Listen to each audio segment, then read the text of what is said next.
अस्सलाम वालेकुम। आज हम अपना topic the Renaissance period discuss करेंगे। ये बहुत इम्पोर्टेंट है इंग्लिश लिटरेचर में। इसमें बहुत ज़्यादा डिस्कवरीज हुई हैं और मतलब ये लिटरेचर को भी बहुत ज़्यादा प्रमोट हुआ है, स्पेशली ड्रामे को। तो सबसे पहले देखते हैं कि थोड़ा सा इंट्रोडक्शन देख लेते हैं इसका कि वो क्या है। The Renaissance period in English literature is also called the Elizabethan period और the age of Shakespeare.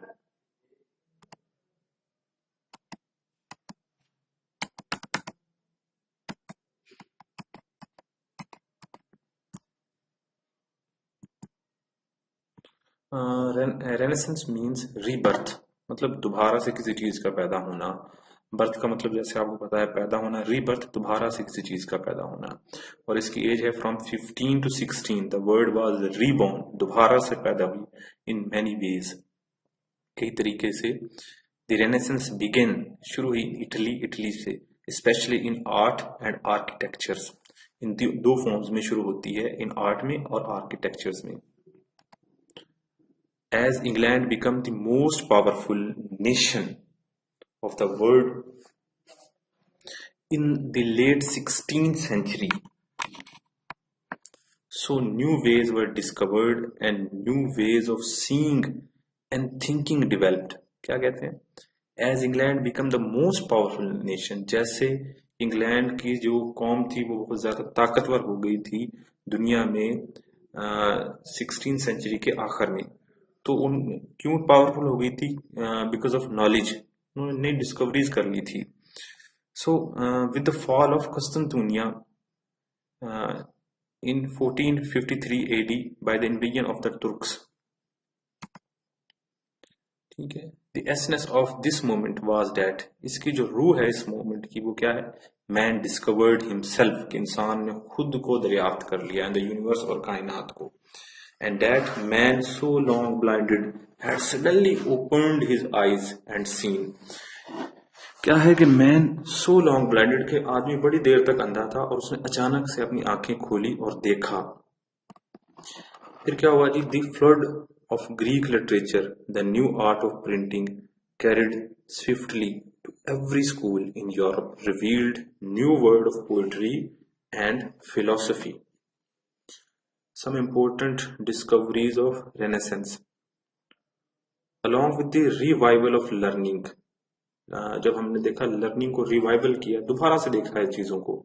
New discoveries were took place, नई दरियाफ्तें रोनमा हुई। In several other fields, Vasco डा गामा सरकम नेविगेटेड द अर्थ, ये एक डिस्कवरी थी। Copernicus discover the solar system को and prepared the way for Galileo। ये सब कुछ डिस्कवरीज हैं स्टूडेंट्स, बड़ी इंपॉर्टेंट हैं। ये पिक्चर में देख रहे हैं आप, ये डिस्कवरीज हैं। Books were printed and philosophy, science and art were systematised. यहाँ पे लिखा हुआ है बुक्स वर प्रिंटेड। उससे पहले प्रिंटिंग का सिस्टम नहीं था और वैसे लिखी जाती थी, तो अब प्रिंटिंग का सिस्टम भी डिस्कवर हो गया था। तो कोलंबस डिस्कवर अमेरिका, ये एक कोलंबस एक पर्सन है, उसने डिस्कवर किया था अमेरिका को। The middle ages were past and the old world become new. In England there was an important change in religion and politics when King Henry made himself the head of the Church of England. Protestantism became more and more important and gave a whole new vision of man's relation with God. The king or queen became the human being on earth who was closest to God. ये बड़ी important चीज थी students के। इस वकूए से पहले, इस event से पहले रिलीजन जो था वो बड़ा पावरफुल कंसिडर किया जाता था, लेकिन किंग हेनरी ने एक सडन चेंज दिया था पॉलिटिक्स को भी और रिलीजन को भी। यानी कि अभी रिलीजन या जो पोप था वो इम्पोर्टेंट नहीं था, बल्कि किंग जो है वो इम्पोर्टेंट बन गया था और उसको करीब तरीन समझा जाने लगा था गॉड के। Humanism, the chief characteristics of the renaissance was it emphasises on humanism.